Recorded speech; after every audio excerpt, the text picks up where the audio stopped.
votre avis, lorsque vous allez à la boulangerie pour acheter du pain, est-ce que vous concluez un contrat ou pas?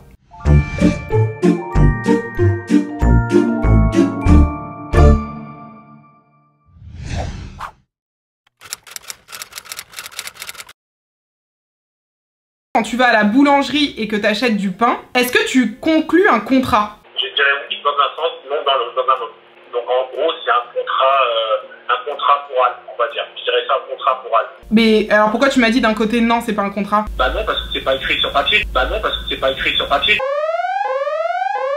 Très souvent, on a tendance à considérer qu'on conclut un contrat si on a signé quelque chose. Mais en réalité, vous pouvez aussi conclure des contrats sans rien avoir signé. Un contrat, c'est un accord de volonté entre au moins deux personnes. Donc j'ai bien dit qu'il faut être au moins deux, ce qui veut dire que si vous êtes tout seul, il ne peut pas y avoir de contrat. Et cet accord a pour objet ou pour effet de créer une obligation sur au moins l'une des parties au contrat. Cette obligation, ça peut être l'obligation de donner quelque chose. Donc par exemple, quand vous allez à la boulangerie acheter du pain, votre obligation à vous, c'est de donner l'argent, et l'obligation de la boulangère, c'est de vous donner le pain, ou en tout cas ce que vous avez acheté.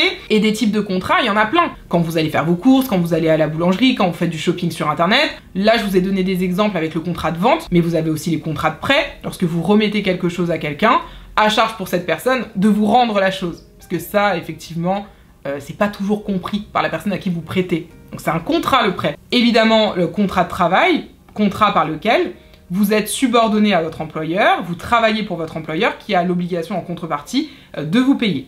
Et je n'ai pas dit de bien vous payer, parce que ça, c'est pas toujours le cas, effectivement. Bref, des contrats, vous en avez absolument partout. Et ce qu'il faut comprendre, c'est que comme le contrat crée des obligations envers l'une ou plusieurs des personnes parties au contrat, si l'une des parties au contrat ne respecte pas ses obligations, alors elle engage sa responsabilité. Et engager sa responsabilité, ça veut dire qu'elles devront indemniser les personnes qui ont subi un dommage du fait de cette inexécution.